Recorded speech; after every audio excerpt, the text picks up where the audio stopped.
পার্থক্যটা কি? বেসিক্যালি ভাইয়া পার্থক্যটা হচ্ছে কি 7 ডেজ যেটা তার শাস্তি, আর আর যেটা হচ্ছে নর্মাল সাসপেনশন যেটা শাস্তি না।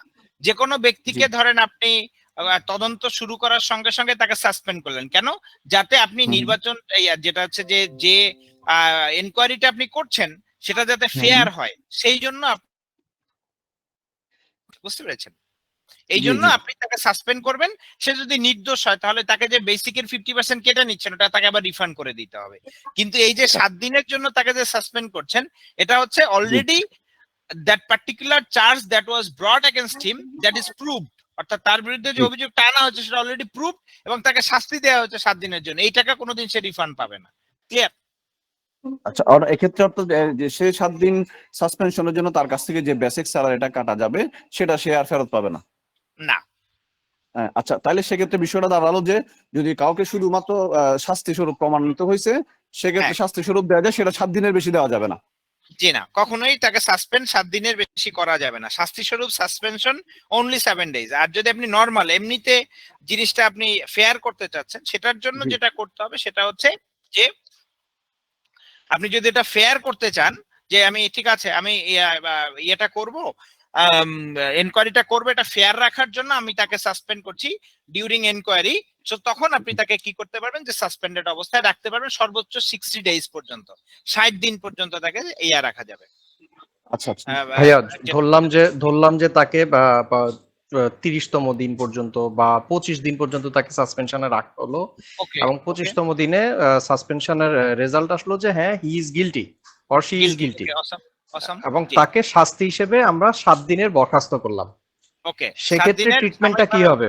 এবার দেখেন, এবার ধরলাম 25 দিন তাকে সাসপেনশনে রাখা হওয়ার পরে এই সিদ্ধান্তটা আসলো।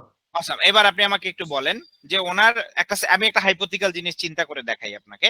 প্রথমত যেটা হচ্ছে যে ওনার ক্যালকুলেশনটা কেমন হবে। ধরেন এই লোকটার স্যালারিটা হচ্ছে বেসিক হলো 25,000, ধরেন এই এমপ্লয়িটার স্যালারি বেসিক 25,000, একটা মিনিট, বেসিক 25,000, একটা মিনিট আমি একটুখানি ইয়ে করছি, বেসিক 25,000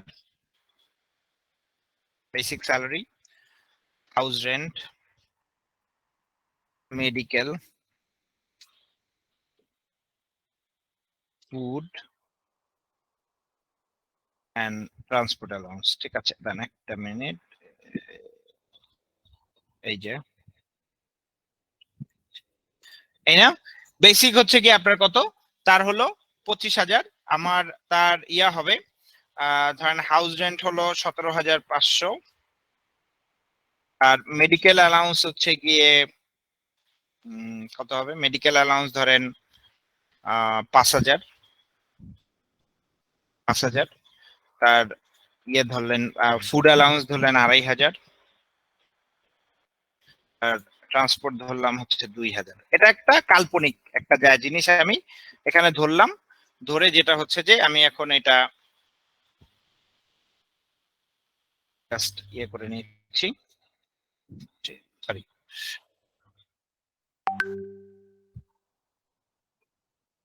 52,000 টাকা ধরলাম। ঠিক আছে, এখন এই লোকটার আপনি যে সিচুয়েশনটা বললেন, প্রথমত হচ্ছে গিয়ে সেই লোকটা কি করেছে যে তার 25 দিন পরে তাকে গিলটি পাওয়া গেল।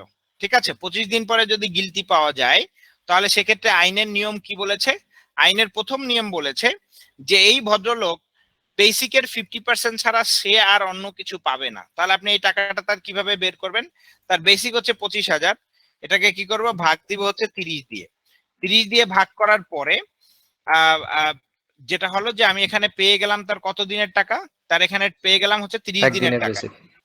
হ্যাঁ, একদিনের বেসিক পেয়ে গেলাম। তাহলে উনি যেটা পাবে সেটা হচ্ছে টোটাল টাকাটা পাবে কত দিনের, টাকাটা পাবে হচ্ছে গিয়ে গুণন না গুণন হচ্ছে কত, হ্যাঁ আমি যেটা করব ওনার এটার ক্ষেত্রে হচ্ছে 25 দিন 25 ডেজ, 25 ডেজ যদি হয় তাহলে ওনার টাকাটা আসবে হচ্ছে কি এখানে টোটাল যেটা আসে, দেন একটা মিনিট, এই অ্যামাউন্টটা আসবে। কিন্তু উনি কিন্তু এই অ্যামাউন্টটার জন্য উনি এন্টাইটেলড হবেন না। উনি এখানে কত টাকা পাবেন, এখানে পাবেন হচ্ছে শুধুমাত্র বেসিকের 50%, অর্থাৎ এই যে এখানে যে টোটাল অ্যামাউন্টটা আছে এই অ্যামাউন্টটা 50% অ্যামাউন্ট কি করবে যে এটার জন্য সে এন্টাইটেলড হবে। এক নম্বর বিষয় গেল যে সে বেসিকের পাবে এই অ্যামাউন্টটা যেটা হচ্ছে 10,417 টাকা, যেহেতু তার অপরাধ প্রমাণিত হয়েছে, অপরাধ প্রমাণিত হওয়ার জন্য সে শুধুমাত্র সে বেসিকের 50% পাবে। এখানে কি পেলো? বেসিকের 50% পেলো। আর বিষয়টা হচ্ছে গিয়ে যে বাকি যে 5 দিন আছে, এই 5 দিনের ক্ষেত্রে যেটা হবে যে উনি যে এই যে টোটাল গ্রসের যে অ্যামাউন্টটা আছে, এই গ্রসের অ্যামাউন্টের অন্যান্য অংশগুলি পাবে, কিন্তু ওনার 7 দিনের বেসিক আপনি কি করবেন? কেটে নিবেন। এখন ওই মাসটা, যে মাসটা আছে, এই মাসে ধরেন 5 দিন আছে, আপনি তাকে বাকি টাকাটা আপনি হিসাব করবেন কিভাবে, তাই না? তখন আমি কি করব, এই যে 52,000 যে টাকাটা আছে, এই টাকাটাকে আমি শুধুমাত্র 52,000 থেকে আমি সবগুলো 52,000-এর সবগুলো অ্যামাউন্ট আমি নিতে পারবো না। আমি কোনগুলি নিব হচ্ছে গিয়ে শুধুমাত্র আর বেসিকটা তো আমি নিতে পারবো না, আমি শুধু নিতে পারবো ওনার এই অংশটা। ঠিক আছে? হ্যাঁ, 52,000-এর শুধু এই অংশটা নিতে পারবো, আমি এই অংশটা নিলাম। এই অংশটা নিয়ে আমি যেটা করব সেটা হচ্ছে যে এইটাকে আমি এবার ডিভাইড করব হচ্ছে গিয়ে 30 দিয়ে। এবার আমি এটাকে ডিভাইড করব 30 দিয়ে এবং মাল্টিপ্লাই করব হচ্ছে গিয়ে 5 দিয়ে। এই এখানে পেলো কত? 5 দিনের টাকা। তাহলে ওনার টোটাল যেটা টাকাটা আসলো এটা এবং হচ্ছে এটা। আর একটা বিষয় হচ্ছে গিয়ে যে আপনি ওনার যে বেসিক যেটা ছিল, বেসিক যে 5 দিন ছিল, পুরো 5 দিন কেটে নিয়ে যাবেন। এটা পরবর্তী যে স্যালারি সার্কেল আসবে সেখানে আরো 2 দিন কি করবেন? ওনার বেসিক স্যালারিটা কেটে নেবেন। তার মানে এই ভদ্রলোকের বেতন ছিল 52,000 টাকা।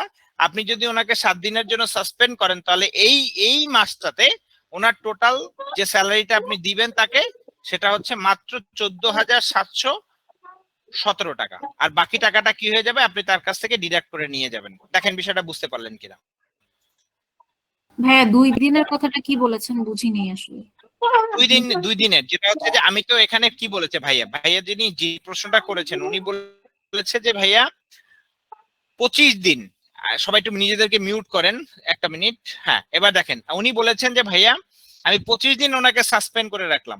ঠিক আছে, 25 দিন সাসপেনশনের পরে আমি জানতে পারলাম যে উনি কি করেছেন, যে উনি অপরাধী এবং ওনাকে আমি শাস্তি দিব। তার শাস্তির ক্ষেত্রে কি বলেছিলাম? যে উনি শুধুমাত্র বেসিকের 50% পাবেন, আর অন্য আর কোনো কিছু পাবেন না। ঠিক আছে, এবং আরেকটা জিনিস বলেছিল যে ভাইয়া আমি ওনাকে 7 দিনের জন্য বিনা মজুরিতে সাসপেন্ড করবো। তো 7 দিনের জন্য বিনা মজুরিতে সাসপেন্ড করলে কি হবে? ওনার 7 দিনের বেসিক স্যালারি কর্তন করা হবে, তাই না? তো 7 দিনের বেসিক স্যালারি কি হয়েছে? এখান থেকে ওনাকে কর্তন করে দেয়া হয়েছে। তো এই মাসে তো আমার সময় আছে কতদিন? 5 দিন। কারণ 25 দিন তো আমি অলরেডি কি করেছি, ওই যে উপরে 10,417 টাকা যে হিসাব করেছি সেটার মধ্যে চলে এসেছে। তো আর বাকি 4 দিনের টাকা হচ্ছে কি এই যে এখানে আমার চলে আসছে। অর্থাৎ যে বাকি 4 দিনে যে অন্যান্য যে অ্যামাউন্ট গুলি আছে, অর্থাৎ টোটাল ইয়েটা করে ভাগ করে যে অ্যামাউন্টটা আমি পেলাম, এখানে 27,000 টাকাকে ভাগ করলাম যে ওই মাসে যে 30 দিয়ে ভাগ করে আমি 5 টাকাটা এখানে বের করলাম, যেটা হচ্ছে যে 4,500 টাকা।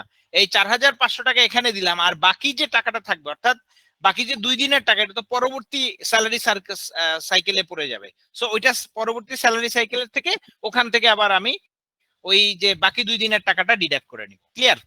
জি ভাইয়া যেখানে 20,833টা জানি কিভাবে আসলো, এটা একটু একবার এটা 20,833 টাকা আসলো 25 দিনের স্যালারি, ওনার 25 দিনের বেসিক স্যালারি। এটা এই যে আপনি সূত্রটা দেখতে পাচ্ছেন, এটা জন্য 25 দিনের বেসিক স্যালারি। কারণ উনি কি পাবে? শুধুমাত্র বেসিকের 50% পাবে। তাহলে বেসিক মানে উনি সাসপেন্ডেড কতদিন ছিল? 25 দিন ছিল। সে 25 দিনের আমি অর্ধেক কেটে দিয়েছি ওনাকে।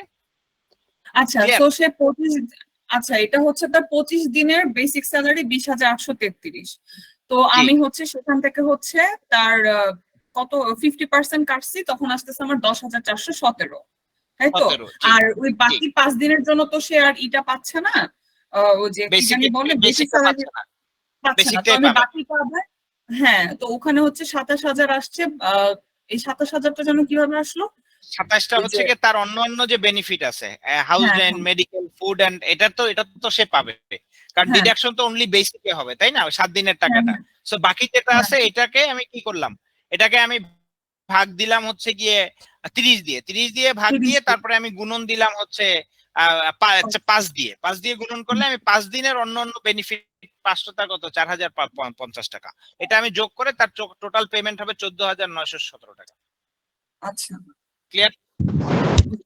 ভাইয়া আপনার ক্যালকুলেশন গুলো যদি একটু সবগুলো সেগুলো গ্রুপে দিয়ে দেন তাহলে হয়তো হ্যাঁ, এটা আমি একটু সবগুলো গ্রুপে কিন্তু দিয়ে দেন।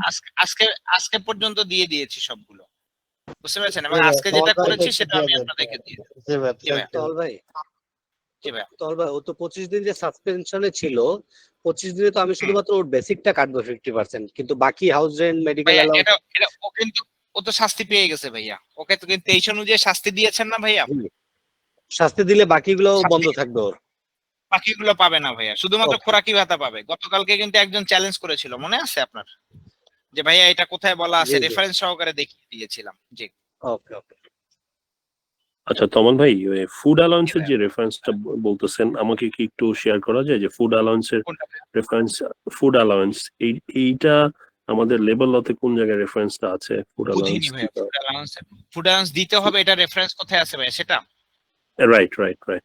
আচ্ছা ভাই, এই যে দেখেন আমি আপনাকে দেখাই আমাদের মিনিমাম ওয়েজ যেটা আছে না ভাইয়া, যেমন ধরেন আমি আপনাকে একটা দেখাই, আমাদের গার্মেন্টস এর যে মিনিমাম ওয়েজটা আছে ভাইয়া, এই দেখেন গার্মেন্টস এর মিনিমাম ওয়েজে দেখেন এখানে পাঁচটা অ্যালাউন্স টোটাল হচ্ছে কি, বেসিক সহকারে 5টা দিতে হয় হেড, এবং এর মধ্যে 4টা থাকে হচ্ছে অ্যালাউন্সের হেড। একটা হচ্ছে বাড়ি ভাড়া, একটা হচ্ছে যাতায়াত, এবং একটা হচ্ছে খাদ্য। এই যে খাদ্য ভাতা 7 নাম্বারটা দেখেন, এই যে দেখেন number 7 is food.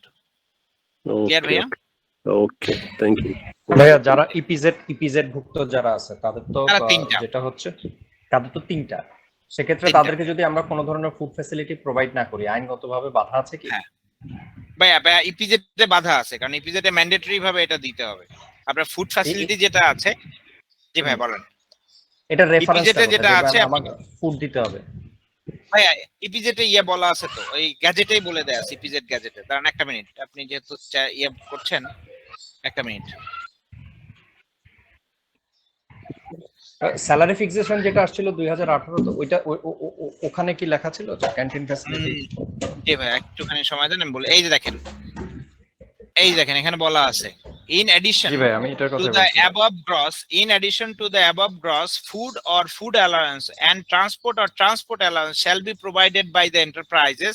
The enterprises, those are already providing food allowance and transport or transport allowance, shall continue, and it shall not be less than what the workers are getting at the moment. এই কথাটা বলে দেয়া আছে। ওকে, তাহলে সেক্ষেত্রে কোনো নির্দিষ্ট অ্যামাউন্টের বা পার্সেন্টেজের কথা উল্লেখ নাই যে আমি ওকে কত টাকা ফুড দিব বা কয় টাকা ফুড অ্যালাউন্স দিব, কত ট্রান্সপোর্ট দিব বা কি দিব, সেটা নিয়ে কোনো ম্যান্ডেটরি কোনো কিছু নাই না। সেক্ষেত্রে ভাইয়া ধরেন আমি ফুড অ্যালাউন্স বাবদ যদি আমি ধরলাম যে তাকে আমি 5 টাকা করে দৈনিক দিচ্ছি, সেটাও অ্যালাউন্স, মানে সেটা অ্যালাউ করবে আইন? হ্যাঁ, একটা ডিমের দাম অন্তত পক্ষে দেন, 15 টাকা দিয়েন। এটা কি শুধু ভাই ইপিজেড এর জন্য? ইপিজেড এর জন্য, জি, only for EPZ and economic zone is also under this. ডিমের দাম তো তমল ভাই 15 টাকা থাকবে না, এটাও তো বেড়ে যাবে। এটা বাড়বে ভাইয়া, বা আপনি যখন দেখবেন, থাক নাম বলতে চাচ্ছি না ভাই, 5টা কোম্পানি যখন ডিম সামলাবে তখন তো এই অবস্থাই হবে ভাইয়া। এবং সেটা যদি আমাদের সরকারের খুব কাছের লোক হয় তাহলে তার কথাই নেই। আর আপনাদের মন্ত্রী, বাণিজ্য মন্ত্রী বলে যে পানির দামে ডিম, অবশ্য পানি তো ঠিকই আছে, অবশ্য পানির দামও কিন্তু ডিম না। এক বোতল পানি যেটা আমরা কিনি এখন 15 টাকা দিয়ে, 15 টাকা যেটা সেটাই বলতেছিলাম, যেটা 15 টাকা ছিল সেটা এখন 20 টাকা।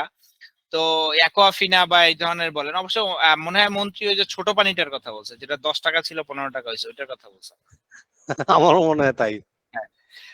কিছুদিন আগে হাসান মাহমুদ সাহেব বলছিল না যে করছে, যে বাংলাদেশ, হাসান মাহমুদ প্রাণী সম্পদ মন্ত্রী বলছিল যে বাংলাদেশের মানুষ চাইলে 3 বেলা খেতে পারে, মাংস খেতে পারে। তখন মানুষ স্ট্যাটাস দিতেছিল যে ওটা উনি মনে হয় কোরবানির ঈদের কথা বলছে, আসলে সাংবাদিকরা দুষ্ট, ওনার বক্তব্য কেটে দিছে, এরকম হইতে পারে। তো মন্ত্রী মহোদয় ঘোষণা বলছিল যে মামের ছোট বোতলের দামের অনুযায়ী ডিম, ওই পানির দামে ডিম পাচ্ছেন আপনারা। পানির দামে ডিম হয়ে গেছে তাহলে? হ্যাঁ, পানির দামে ডিম। আমি একটা জিনিস কথা বলতে চাচ্ছিলাম। জি বলেন ভাইয়া প্লিজ। জি ভাইয়া বলেন। ভাইয়া সার্ভিস বই নিয়ে একটা কথা বলতে চাচ্ছিলাম, যদিও অপ্রাসঙ্গিক। আমি আমার প্রতিষ্ঠানে সার্ভিস বইটা প্র্যাকটিস করতে চাচ্ছিলাম, কারণ অনেক সময় আমাকে শ্রম অধিদপ্তর থেকে তারা এসে আস্ক করে সার্ভিস বই আছে কিনা, কিন্তু আমি অ্যাকচুয়ালি দু একটা অপশন বুঝতে পারি না আসলে, বিশেষ করে আপনার এই অ্যাটেন্ডেন্সটা আর কি, ছুটিটা। এখন এটা কোনো টিউটোরিয়াল আছে সার্ভিস বইটা ভালো মতন বোঝার বা জানার মতো? টিউটোরিয়াল লাগে না, বুঝতে পারছেন? আপনার এখানে 3টা লিভের কথা বলা আছে, যে 3টা লিভের হিসাব আপনাকে রাখতে হবে। একটা হচ্ছে ক্যাজুয়াল লিভ, একটা হচ্ছে সিক লিভ, আর একটা হচ্ছে অ্যানুয়াল লিভ। ঠিক আছে, এর অ্যানুয়াল লিভের মধ্যে আবার বলেছে যেগুলো আপনি নগদায়ন করেছেন সেটার কথা বলেছে, বুঝতে পারছেন? সো আপনি খুব সিম্পল ভাবে মাথায় রাখেন বিষয়টা, যে আপনার অ্যানুয়াল লিভ এবং যেটা হচ্ছে যে সিক লিভ এবং যেটা হচ্ছে আপনার ক্যাজুয়াল লিভ, এই 3টা লিভের ক্ষেত্রেই আপনাকে শুধুমাত্র হিসাবগুলি লিখতে হবে। এবং আমি আপনাকে আরেকটু দেখাই, দাঁড়ান একটা মিনিট, আমাকে একটু সময় দেন, আমি আপনাকে এখনই বুঝিয়ে দেই বিষয়টা। এই যে এখানে দেখেন, এই যে 3টা, এখানে প্রথমে বলছে কি ধরনের ছুটি চাওয়া হয়ে আছে। যদি কোনো ছুটি চাওয়া হয় সেটার সংখ্যাটা এখানে লিখবেন, একজন ইন্ডিভিজুয়াল এমপ্লয়ির নামের এগেইনস্টে এটা লিখবেন। আর বিষয় হচ্ছে যে এখানে অবশিষ্ট কতটুকু আছে, অর্থাৎ ওই ফাইন্যান্স যে বছরেরটা লিখছেন আপনি, সেই বছরে তার অবশিষ্ট কতটুকু আছে, এবং যেটা হচ্ছে বাৎসরিক ওই বছরে কতটুকু আপনি কি করেছেন যে তাকে নগদায়ন করে দিয়েছেন, এটা এখানে লিখতে হবে। ঠিক আছে, আর কতদিন ছুটি তাকে ভোগ করতে দিয়েছেন সেটা এখানে লিখতে হবে। আর এখানে ছুটি মঞ্জুরির তারিখ, কোন তারিখে কোন ছুটিগুলো আপনি মঞ্জুর করেছেন সেটা বলে দিবেন। এখন আপনি বলেন এখানে কোনটা বুঝতে পারেননি আপনি? ভাই এখন বুঝতে পারছি। আর 7 নাম্বার হবে যে টোটাল ছুটিটা কত, যোগফলটা হবে 7 নাম্বার, কতদিন আপনি মঞ্জুর করেছেন, অর্থাৎ সে কতটা ভোগ করেছে সেটা আপনি এখানে দিয়ে দিবেন। জি জি ভাইয়া, যদি এখন অসুস্থ ছুটি, প্রথম যে প্রশ্নটা আছে, এই যে এই থেকে এই পর্যন্ত, এই যে প্রথমটা আছে না, 1 থেকে 2 থেকে আপনার 5 পর্যন্ত, 2 থেকে 5 পর্যন্ত আপনি লিখবেন হচ্ছে যদি কোনো ছুটি আপনি রিজেক্ট করে থাকেন সেটা। আর যেটা হচ্ছে কতগুলি ছুটি সে এনজয় করেছে সেটা লিখবেন 6-7-এ, এবং কতটা নগদায়ন করেছে সেটা লিখবেন 8-এ। আর তার যদি ডিউ কোনো ব্যালেন্স থাকে সেটা লিখবেন 9 থেকে 11 পর্যন্ত। হ্যাঁ, আর লাস্টটা হচ্ছে সিগনেচার, পরেরটা মালিকের সিগনেচার। এই হচ্ছে বিষয়, আর কিছু নাই এখানে। জি জি বুঝতে পেরেছি। আর এটা তো এখন ডিজিটালি সংরক্ষণ করে চলবে, এটা ডিজিটাল ভাবে করে। আর এটা কিভাবে করবেন? সিম্পলি মেইল মার্জের মাধ্যমে করা যায়। মেইল মার্জ খুবই সহজ, এক্সেল শিটে করে আপনি ডেটাগুলি গুছিয়ে মেইল মার্জে করে ফেলবেন। আর যদি আপনাকে বাংলায় করতে বলে তাহলে আপনি সেটা ট্রান্সলেটও করতে পারবেন। আপনার ইয়ে আছে না ওই যে এক্সেল শিটে গুগল ট্রান্সলেটরের সঙ্গে লিংক করে দিয়ে সুন্দর করে আপনি বাংলাও করে ফেলতে পারবেন। আর যদি তাতেও না হয় তাহলে গুগল ট্রান্সলেট ইয়ে আছে না, ট্রান্সলেটর, এই ট্রান্সলেটরের মধ্যে এক পাশে ইংলিশ ফেলবেন আর এক পাশে অটোমেটিক্যালি বাংলা চলে আসবে, খালি কপি করে বসাই দিবেন এক্সেল শিটে। জি বলেন। তাহলে ডিজিটালি মেইনটেইন করতে সেক্ষেত্রে আইনগত কোনো বাধা নেই, তাই তো? সার্ভিস আইনগত না, এটা বলা আছে ভাইয়া, যেটা আপনি ডিজিটালি যে করতে পারবেন সেটা আমাদের বিধিমালা 22-এ বলে দেয়া আছে। ঠিক আছে, সেক্ষেত্রে কি সার্ভিস বুকের ভিতরে যে পেজগুলোর ফরমেশন দেওয়া আছে সেই ফরমেশনটাই কি ম্যান্ডেটরি, না সেম ইনফরমেশনগুলো থাকলে হচ্ছে? সেম ফরম্যাটটা ইউজ করবেন। আচ্ছা ভাইয়া, তাহলে এই রিলেটেড আমি দুইটা কোশ্চেন একটু সেরে নিই। সেটা হচ্ছে, এক নম্বর হচ্ছে সার্ভিস বুকের ভিতরে কি কোনো ডিসিপ্লিনারি অ্যাকশন বা আদার্স যেগুলো থাকবে সেই বিষয়গুলো কি আসবে? আসলে কোন জায়গাটায় মেনশন করতে হবে? এই যে দেখেন এখানে খুব সুন্দর করে বলা আছে, এটার 5টা পার্ট আছে সার্ভিস বুকের, 5টা পার্ট। এই যে একটা দিন একটুখানি সময় দেন আমাকে, আমি দেখিয়ে দিই। এই দেখেন 5টা পার্টে আচরণের রেকর্ড যেগুলো আছে সেটা এই যে এখানে সুন্দর করে বলে দেয়া আছে, দেখতে পাচ্ছেন? এই যে 5টা পার্ট আছে না, 5টা পার্টে এক এক রকমের। প্রথমটা হচ্ছে বেসিক ইনফরমেশন, 2 নাম্বারটা হচ্ছে মালিকের চাকরি সংক্রান্ত তথ্য, 3 নাম্বারটা হচ্ছে সার্ভিস রেকর্ড এবং মজুরি সংক্রান্ত যে তথ্যগুলো সেটা, ছুটির রেকর্ড হচ্ছে গিয়ে 4র্থ অংশে, এবং 5ম অংশে তার আচরণগত যে বিষয় আছে সেগুলো।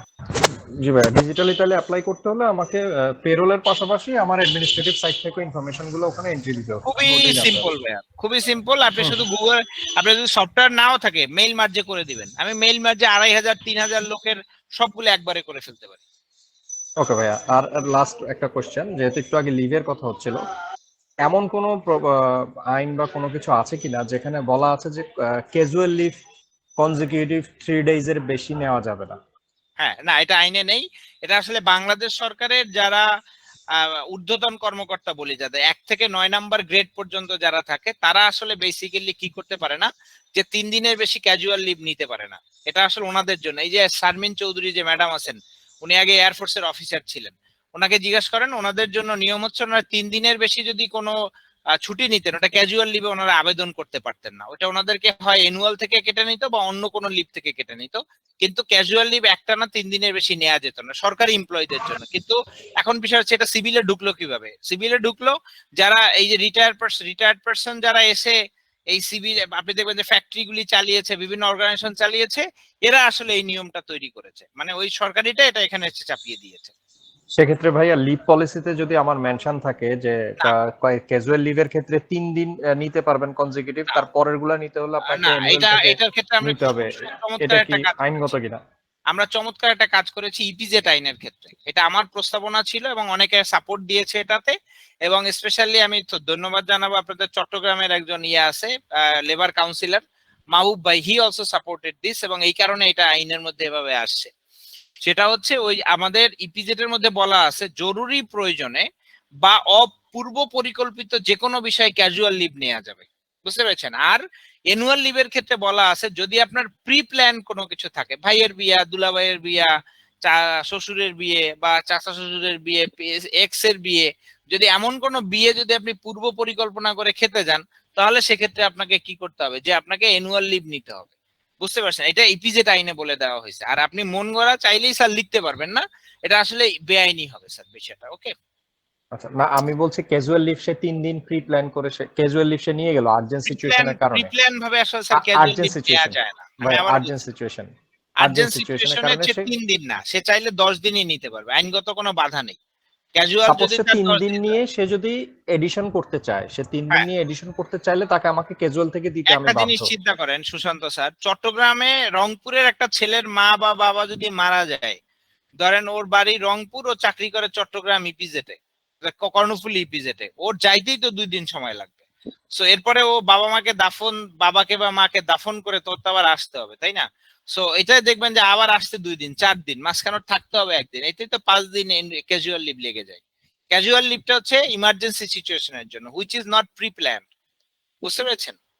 সো এই জিনিসটা এইভাবে ট্রিট করতে হবে। আর লিভের ক্ষেত্রে কখনো স্ট্রিক্ট হবেন না স্যার। আর আপনি যেটা লিখতে চাচ্ছেন এটা আইনত বৈধ হবে না, অবৈধ হবে স্যার, ঠিক আছে? না আমি লিখতে চাচ্ছি না, আমি সংশোধন করতে যাচ্ছি, সেজন্য আপনি ওইটাই ক্লিয়ার হয়ে নেন। এটা যদি লেখা আছে, যদি লেখা থাকে এটা মুছে ফেলবেন স্যার, এগুলো করবেন না স্যার। মানুষ হচ্ছে কি সবচেয়ে ফ্রি থাকতে বেশি পছন্দ করে, বুঝতে পারছেন? এই আমি আজকে একটা প্রতিষ্ঠানের একটা WPPF রেজিস্ট্রেশন করলাম। সো ওই প্রতিষ্ঠানের এমডি সাহেব, আপনারা চেনেন প্রতিষ্ঠানটা, এই চন্দ্রার এদিকে প্রতিষ্ঠানটা, উনি আমাকে বলতেছে আজকে ওই নিবন্ধন শেষ হওয়ার পরে উনি বলতেছে যে দেখো আমি এমপ্লয়ীদের জন্য কত কি করতেছি, আল্লাহ আমাকে কত তৌফিক দিছে। তো যখন উনি আল্লাহর কথা বলছে তখন আমার মনে হয়েছে যে ভদ্রলোক পজিটিভ কিছু একটা বলতে যাচ্ছে। তখন উনি বলছে আমি যদি আমার ফ্যাক্টরিতে একটা করে ডিমও যদি আমার এমপ্লয়ীকে খাওয়াতে চাই, তাহলে আমি কতগুলো ডিম খাওয়াই চিন্তা করে। আমার এখানে 16,000 এমপ্লয়ি কাজ করে, বুঝতে পারছেন? আমার এখানে যে আমি 1 পিস মাছ খাওয়াতে চাই, কতগুলি মাছ খাওয়াবো ওই একটা এমপ্লয়িকে। আর দেখো এখানে আমি WPPF এর টাকা দিচ্ছি, আমার প্রফিটের 5% ওদেরকে দিয়ে দিচ্ছি। তো চিন্তা করা যায় যে জিনিসটা কি, জিনিসটা হচ্ছে খুব সাধারণ। এবং ওখানে কোনো এমপ্লয়ি একবার চাকরি নিলে ও আর চাকরি ছাড়তে চায় না, কারণ আমি আপনাকে বলে দেই, ও যখন সকালবেলা ডিউটিতে ঢুকে প্রথমে নাস্তা খায়, নাস্তা খেয়ে ডিউটিতে যায়, এরপরে আবার যেটা হচ্ছে সকালে ও যখন দুপুরবেলা খাওয়া দাওয়া করে, আবার সন্ধ্যার সময় যাওয়ার সময় নাস্তা খেয়ে বাসায় যায়, বুঝতে পারছেন? Situation is just like that. এটা হচ্ছে ইকোটেক্স লিমিটেড, আপনারা চিনবেন হয়তো বা ইকোটেক্স লিমিটেড।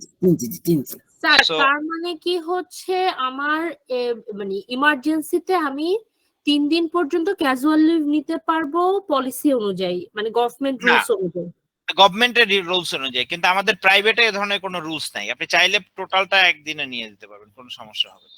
প্রি প্ল্যানের ক্ষেত্রে সেক্ষেত্রে আমরা অ্যানুয়াল এর সাথে মানে অ্যানুয়াল থেকেই সে অ্যাপ্লাই করবে। সাপোজ সে ঈদের ছুটিতে যাচ্ছে, সে এডিশনাল আরো 4টা দিন ছুটি চাচ্ছে, জি আপনি চাইলে সেটা করতে পারবেন। যেটা কিসের সঙ্গে, অ্যানুয়ালের সঙ্গে সে ক্যাজুয়াল নিতে চায় না, সাপোজ সে ঈদের ছুটিতে গেল, বললো যে আমার তো 4 দিন ছুটি আছে বস, আমি আরো 3টা দিন এডিশনাল ছুটি চাই, তাহলে এটা অ্যানুয়াল থেকে যাবে স্যার, কারণ প্রি প্ল্যান্ড হলে সে তো প্রি প্ল্যান্ড, এখন সে হয়তো বাড়িতে গেল, যে ছেলেটা রংপুর গেল, সে হয়তো সাডেনলি আটকে গেল ঝড়ঝাপটার জন্য, ইমার্জেন্সি, সে বললো আমি ইমার্জেন্সির জন্য আসতে পারতেছি না, সেক্ষেত্রে তাকে সে চাইলে অ্যানুয়াল থেকেও করতে পারে, অথবা সে ক্যাজুয়াল থেকে করলেও আমাদের কিছু সে থাকবে না। জরুরি প্রয়োজনে যদি সে আটকে যায় তাহলে সেক্ষেত্রে ওইটা ওখানে হবে, যেটা বুঝতে হচ্ছে যে পারছি। তাকে আপনাকে ইয়েটা দিতে হবে। ক্যাজুয়ালের ফ্যাসিলিটিটা দিতে হবে। জি জি।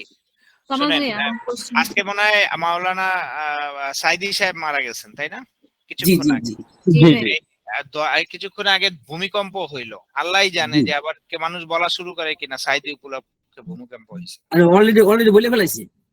আমার মনে হচ্ছে তাই, অলরেডি বলা শুরু হয়ে গেছে ভাই। মনে হইতে পারে যে ওনার তো আবার চাঁদে দেখছিল, এখন আল্লাহই জানে এটা নিয়ে আবার আসলে কয়দিন ঘটনা সময়। ঘটনা খুব কাছাকাছি হয়েছে তো, নিয়ারেবল টাইম হয়েছে তো। হ্যাঁ তাই তো আমার কাছে মনে হচ্ছে। আচ্ছা, তাই তমল ভাই মনে আমার হচ্ছে। ওই ছুটির সার্ভিস বুক নিয়ে একটা প্রশ্ন আছে। সার্ভিস বলেন বুকে ভাই। যে ছুটির রেকর্ডের কথা বলা আছে, ওইখানে জি ভাই। কি সবগুলো ছুটি আনা লাগবে নাকি ছুটির রেকর্ডে সবগুলো ছুটি আনা লাগবে?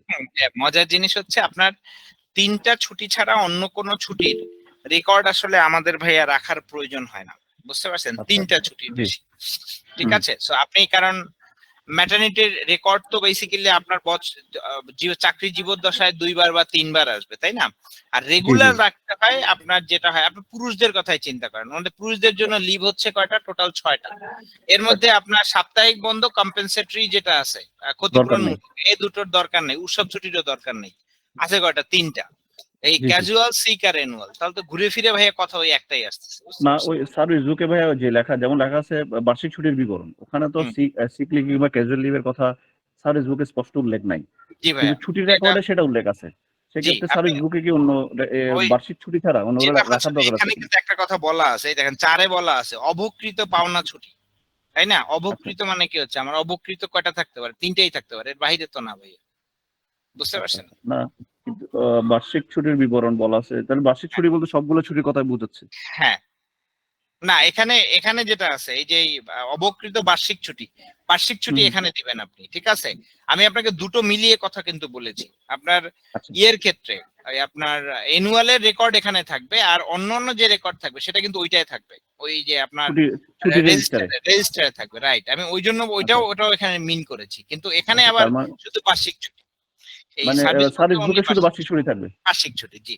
আচ্ছা কারণ আচ্ছা জি টাকা পয়সার সাথে সম্পর্ক বার্ষিক ছুটি, আর হুম কিছু হুম না। হুম হুম জি ওকে ভাইয়া আমার ফাইন। কোশ্চেন ছিল। জি স্যার বলেন আমার একটা প্লিজ। কোশ্চেন ছিল। ভাইয়া জি আমি একটু বলি, আমি অনেকক্ষণ ধরে চেষ্টা করছি। বলেন প্লিজ প্লিজ। ভাইয়া ওই যে আর্ন লিভ এর বিষয় একটু হচ্ছে গিয়ে আবার একটু রিভিউ করতাম।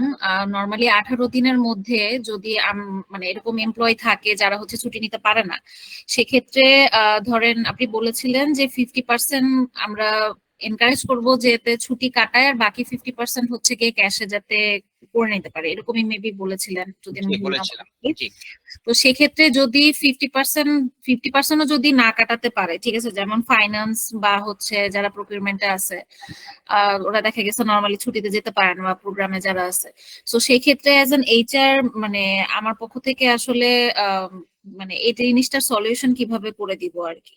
সলিউশন হচ্ছে যে ওনারা যে যখন চলে যাবেন চাকরি ছেড়ে, যে বছর যাবেন সেই বছরে ওনার যে ডিউ যে অ্যানুয়াল লিভটা থাকবে, শ্রম আইনের 11 নম্বর ধারা অনুযায়ী তাদেরকে ওই লিভগুলি এনক্যাশ করে দিতে হবে আপনাকে বাধ্যতামূলক ভাবে। আপনি শ্রম আইনের 11 নম্বর ধারাটা দেখবেন, ওখানে বলা আছে যে অভুকৃত কোনো ছুটি যদি তার থেকে থাকে অ্যানুয়াল লিভ, সেটা যাওয়ার সময় তাকে পুরোটা এনক্যাশ করে দিতে হবে। এবং অবশ্যই মাথায় রাখবেন ম্যানুফ্যাকচারিং ইউনিটের জন্য বা ফ্যাক্টরির জন্য এটা 40 দিন, আর অন্যান্য যে এস্টাবলিশমেন্ট আছে তার ক্ষেত্রে আছে 60 দিন। এর বেশি কি করা যাবে না, কোনোভাবেই এই ছুটিটা এনক্যাশ করা যাবে না, যেটা আমাদের শ্রম আইনের 11 নম্বর ধারায় বলা আছে। এই দেখেন এখানে বলা আছে অব্যয়িত ছুটির মজুরি প্রদান, এটা পড়লেই আপনি বাকিটা বুঝে ফেলবেন।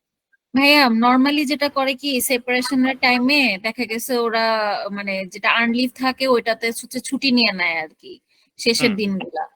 এখন এটা মানে বৈধ কিনা যে দেখা গেছে আপনি যদি কেউকে ছুটি দেন তাহলে এটা বৈধ, আপনি যদি ছুটি না দেন কখনোই এটা বৈধ করা যাবে না।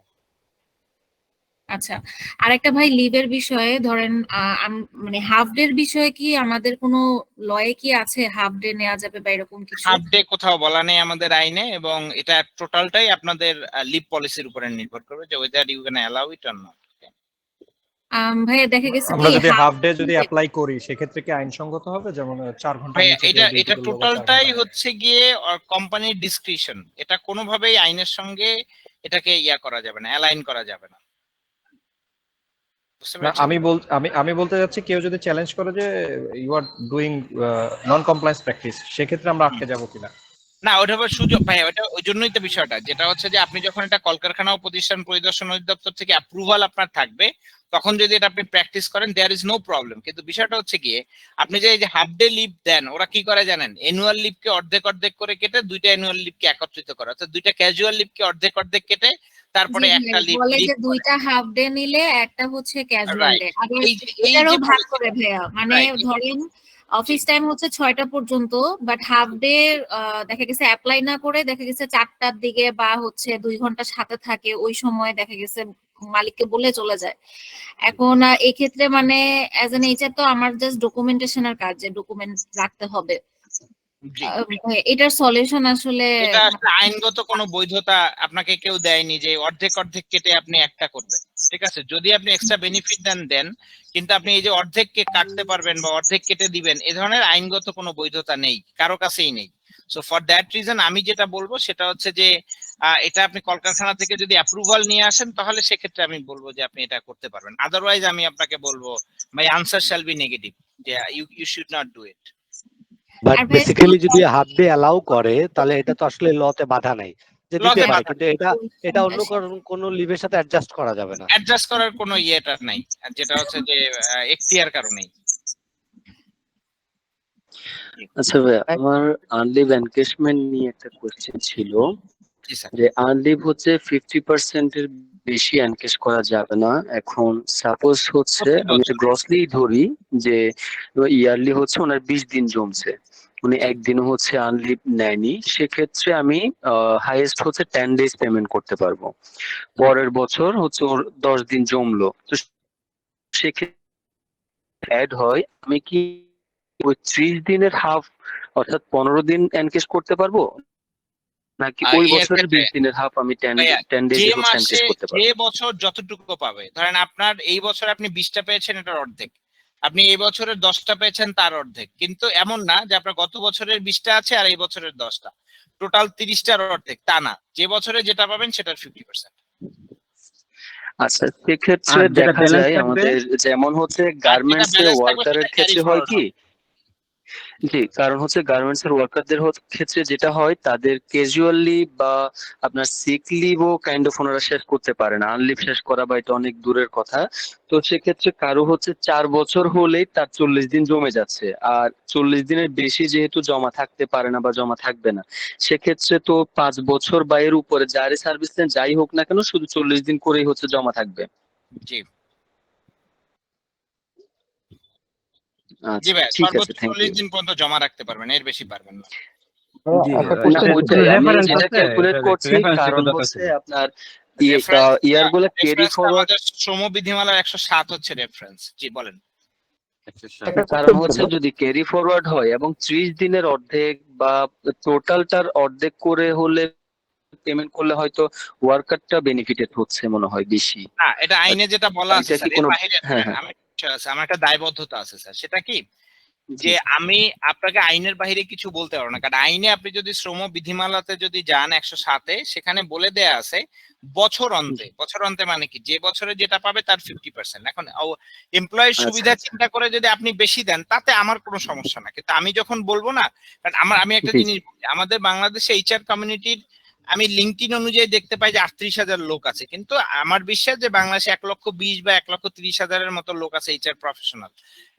এদের ধরেন যে 10% বা 20% লোক হয়তো আমাকে চিনবে, এটা আমি যেটা রেসপন্স দেখি এতটুকুতে আমারই ধরেন 10,000-এর উপর এমপ্লয়ি আছে যারা আমার কাছে ট্রেনিং করছে। সো এখন ধরেন এই লোকগুলি যে আমাকে চেনে, তো আমি যদি একটা কথা আইনের বাইরে গিয়ে বলি, ওটা ওনারা ওইটাকে রেফারেন্স হিসেবে ধরে বসে, ওটাই রেফারেন্স হয়ে যাবে। জি, সেটাই আমরা আসলে ট্রেনিং এর মধ্যে এমন কিছু ইনফরমেশন আপনার কাছ থেকে পাই যেটা আসলে হয়তো আমরা ট্রেনিং এ শুনেছি, কোন রেফারেন্স যদি বলে কোথায় পাইছো, তখন বলবো হচ্ছে তো আমার ভাই ট্রেনিং এ পেয়েছি। আইনে বলা আছে, আমাদের শ্রম যে বিধিমালাটা আছে না, শ্রম বিধিমালা 107-এ বলা আছে বছর অন্তে, শব্দটা দেখবেন যে আপনি ওখানে বলা আছে বছর অন্তে আপনি অর্ধেকের বেশি নগদায়ন করতে পারবেন না। সো এই জন্য বছর অন্তে শব্দটা বলা আছে। ওকে, এই জন্য আমি আপনাকে বলতে পারবো না যে আপনি ফুলটা দিতে পারবেন। আইনে যা সবটুকু বললাম, আপনি বেশি দিতে চাইলে দেন, কোনো সমস্যা নেই। ওকে, কোশ্চেন ছিল হচ্ছে যে একজন এমপ্লয়ি হচ্ছে যে উইকলি লিভ থেকে হচ্ছে ডিপ্রাইভড হয়েছে, কিন্তু এখন ও এর ভিতরে ইন দ্য মিন টাইম ও হচ্ছে চাকরি ছেড়ে দিয়েছে। এখন ওর তো আর্ন লিভ তো আছেই, অ্যানুয়াল লিভ যেটা এটা তো আছে, এটা তো এনকেশ হবে সাথে সাথে কি এটাও তো এনকেশ হবে না উইকলি যেটা কম্পেনসেটরি যে লিভটা আছে সেটা এনক্যাশ হবে এবং সেটাকে বেসিক্যালি গ্রসকে 30 দিয়ে ভাগ করে দেওয়ার কথা বলা হয়েছে বিধিমালা সংশোধনীতে। আচ্ছা আমাদের 11:10 বাজে, আপনারা কি আরো প্রশ্ন করবেন না আমরা আজকে এখানে আপনার আমি একটু মিস করে গিয়েছি যে হাফ ডে লিভের ব্যাপারটা, যেটা যে আমি যদি হাফ ডে লিভ নিচ্ছি, সাপোজ কোনো এমপ্লয়ি বললো আমার হাফ ডে অ্যানুয়াল লিভ লাগবে, তো সে এরকম 2 দিন হাফ ডে করে লিভ নিল, সেটা কি তাহলে আমি ওয়ান ডে তে কনভার্ট করতে পারবো না? ভাই আইন অনুযায়ী এটার কোনো ব্যাখ্যা নাই বা আইন অনুযায়ী এটার কোনো ইয়া নেই যে আমি আপনাকে যেটা বলবো যে ভাই আপনি হাফ ডে অ্যালাউ করতে পারবেন বা হাফ ডে অ্যাডজাস্ট করতে পারবেন, এ ধরনের কোনো আইনি রেফারেন্স ভাই আমাদের নেই। যেহেতু নেই এই জন্য আমি সবসময় বলি যে ভাই এটা না করাই ভালো। আর যদি আপনি ধরেন এডিশনাল একটা বেনিফিট দিতে চান, যে কোনো এমপ্লয়ি ডাক্তার দেখাতে যাবে তখন তাকে অন্যান্য লিভের অতিরিক্ত হিসাবে আমি এরকম বছরে হয়তো বা 2 দিন বা 3 দিন হাফ ডে লিভ দিব, ওইটা হয়তো এন্টারটেইন করা যায়, কিন্তু এই যে অ্যাডজাস্ট করা যাবে এই ধরনের কোনো বিধান আমাদের আইনে ভাইয়া কোথাও বলা নেই। এবং আপনি যদি লিভের পদ্ধতি যেটা আছে সেকশন 10 সেখানেও এবং ইপিজেড আইনের সেকশন 9 এই 2 জায়গার কোনো জায়গাতেই এই ধরনের কোনো কথা বলা নেই ভাইয়া, ঠিক আছে? আচ্ছা, আর সেকেন্ড কোশ্চেন হলো যে আমি যখন ব্যাংকে ছিলাম, সো এবং অনেক ব্যাংকের এই প্র্যাকটিসটা আছে যে ওরা অ্যানুয়াল লিভ এনক্যাশমেন্টটা দিতে চায় না, সেই ক্ষেত্রে ফোর্স লিভ নেওয়ায়, যে আমাকে বছরের শুরুতেই বলে দিতে হয় আমাকে কবে কবে লিভ নিতে হবে, কোন সময়টা ব্লক লিভে থাকতে হবে, এভাবে আমার অ্যানুয়াল লিভটা ফুল ইয়ে করে ফেলায়, কাটানো হয়। সো এটা কতটুকু যৌক্তিক বা এটা ওরা কিভাবে ম্যানেজ করছে? কোনটা ভাইয়া? ফোর্স লিভে পাঠানো যেটা। ও ফোর্স লিভে ভাই ওটা তো ওই যে আপনাদেরকে ওই দিন দেখিয়েছিলাম না আমি, যে সাকসেশন প্ল্যানিং এর জন্য ওদের একটা ব্যবস্থা আছে যে রিক্রিয়েশনাল লিভের কথা বলা আছে, সেখানে ওই যে ফোর্স করে পাঠানোর একটা প্রবণতা ব্যাংকগুলির আছে, ওইটার ক্ষেত্রে ভাই ওইটা করে থাকে ওরা বেশি। না সেটা তো অ্যানুয়াল লিভের ক্ষেত্রেই কাটাচ্ছে আমাকে। অ্যানুয়াল লিভের ক্ষেত্রে করলে ওটা ভাই এটা ইলিগালি করছে, কারণ কোনো লোককে ফোর্সফুলি ভাইয়া লিভে পাঠানো যাবে না। কিন্তু ওই যে আমাদের যেটা হচ্ছে রিক্রিয়েশনাল যে লিভের কথা আমরা ওই দিন পড়লাম ভাইয়া, ওইটার ক্ষেত্রে ফোর্স ভাবে পাঠানো যাবে, এতে কথা আইনগত বাধা নেই, যেহেতু এটার সঙ্গে বাংলাদেশ ব্যাংক মনিটরি ফান্ড বা মনিটরি যে অর্গানাইজেশন গুলিকে যারা মনিটর করে অর্থাৎ ওনাদের যে গার্ডিয়ান, সো গার্ডিয়ান যদি এটা বলে এটা করতে পারবে তাহলে সেক্ষেত্রে কোনো বাধা থাকবে না তাদের জন্য। ভাইয়া এটা এমপ্লয়িরাও ক্লেম করে যে বছর শেষে ওরা দেখা গেছে লিভ নিতে পারছে না কাজের জন্য, so they have to take this leave, মানে ফোর্স লিভ কেন হচ্ছে দেয়া হচ্ছে না বা কেন দেয়া করা হচ্ছে না, বা হচ্ছে তারা হচ্ছে এটা ক্লেম বা তারা এটা রাইট পায়, মানে এভাবে বলে আর কি। জি তো এটা স্যার তো ট্যাক্সের বিষয়ে যদি বলতেন। সরি স্যার ওই যে ট্যাক্সের বিষয়টা যদি বলতেন। কোন ট্যাক্স স্যার? ট্যাক্সেবল ইনকাম, ওই যে 43,000 মান্থলি ইনকাম হলে বছরে 5,16,000 টাকা আসে, তাহলে এই টাকা হলে কি ট্যাক্সেবল ইনকাম? ট্যাক্স করাবো রুবেল স্যার, যেদিন ট্যাক্স করাবো ওই দিন একটু বুঝে নিয়েন, বুঝতে পারছেন? কারণ আমি ধরেন আজকে বোঝালাম আবার ওই দিনও প্রশ্ন করবে, বুঝতে পেরেছেন? আজকে তো 11টার বেশি বাজে, আমি অন্য আমার একটা ছোট কোশ্চেন ছিল, এটা লাস্ট প্রশ্ন নিব স্যার। হ্যাঁ এটা আমি লাস্ট প্রশ্ন বলেন স্যার, মোবারক স্যার বলেন। যে আমরা আসলে অফিসে আমাদের একটা ব্যাড প্র্যাকটিস, এটা হচ্ছে সবাই যে ম্যানেজার আছে উনি বলতেছে যে কি বলে অ্যানুয়াল লিভ যেটা আরেকটা লিভ কি জানি ভুলে গেছি, 10 দিনের যে লিভটা। জি ক্যাজুয়াল লিভ। ক্যাজুয়াল লিভ থাকাকালীন অ্যানুয়াল লিভ নাকি দেওয়া যায় না। এটা স্যার বেসিক্যালি কেন হয়েছে সেটা আমি আপনাকে বলি। এটা আসলে আমাদের যে ইয়ারা আছে না অডিটররা, ওনারা আসলে বেসিক্যালি এমপ্লয়ীদেরকে একটু বেশি বেনিফিট দিতে চায় বলে ওনারা আসলে এই নিয়মটা চালু করে দিয়েছে। ওনারা বলেছে যে ক্যাজুয়াল লিভ অ্যানুয়াল লিভটা যখন থাকবে এবং ক্যাজুয়াল লিভ যখন থাকবে তখন সেক্ষেত্রে ক্যাজুয়াল লিভটা দেওয়ার কথা বলেছে, কারণ হচ্ছে অ্যানুয়াল লিভটা এনক্যাশ করলে পয়সা পাওয়া যায়, আর ক্যাজুয়াল লিভটা যদি যেটা হচ্ছে যে আনএবলড যদি কোনো লিভ থাকে, অর্থাৎ যেটাকে বলি আমরা অভোগকৃত কোনো লিভ থাকে বা আনএবলড যদি কোনো লিভ থাকে তাহলে সেটাকে এনক্যাশ করা যায় না। সো ওই যে এনক্যাশমেন্টের সুবিধা যাতে ওয়ার্কাররা পায় এই জন্য আসলে বেসিক্যালি এটা ইনডিরেক্টলি চালু করে দিয়েছে আমাদের যে এটা কি আমাদের 2 বছর যাবত এইভাবেই করা হইতেছিল, আমরা অ্যানুয়াল লিভ থেকে দিতাম, কিন্তু এই গত বছর থেকে ওরা এটা মানতেছে না আর কি অডিটররা। আসলে আমাদের কাছে প্রপার রেফারেন্স ছিল না। আপনার কাছে কি কোনো কোনো রেফারেন্স আছে এটা? আমার রেফারেন্স আছে এক জায়গায়, ইপিজেড আইনে আছে, কিন্তু কান্ট্রি লতে নেই। ইপিজেড আইনে এই জন্য, এই যে দুষ্টামি বন্ধ করার জন্য আমরা ইপিজেড আইনে এটা ঠিক করে দিয়েছি। যারা ইপিজেড আছে এখানে দেখবেন যে তারা বলে দিবে। বলেন স্যার, এটা কি একটু দেওয়া যাবে? ইপিজেড আইনটা অবশ্যই দেয়া যাবে স্যার। ইপিজেড আইনে দেখবেন যে কোন কোন ক্ষেত্রে এটা দেয়া যাবে, কোন কোন ক্ষেত্রে দেয়া যাবে না। আমি আপনাকে ইপিজেড আইনের কপিটা লিংকটা দিয়ে দিচ্ছি। ওকে, আমি জানি ভাই, অলরেডি অনেক রাত হয়ে যাবে। আমি যে লিভেন একটা কোশ্চেন করতে চাই ভাই, সেম জিনিসটা ভাই। আমি হচ্ছে যে, যেহেতু আপনি জানেন হচ্ছে আমি কোথায় আছি, তো আমি বাংলাদেশের ওয়ার্কারদেরকে একটু হচ্ছে যে সুবিধা দেওয়ার জন্য আমি আসলে সেম জিনিসটাই করতেছি। এখন এটা কি আইনগত কোনো বাধা আছে কিনা? কারণ আমিও জানি যে আইনগত বাধা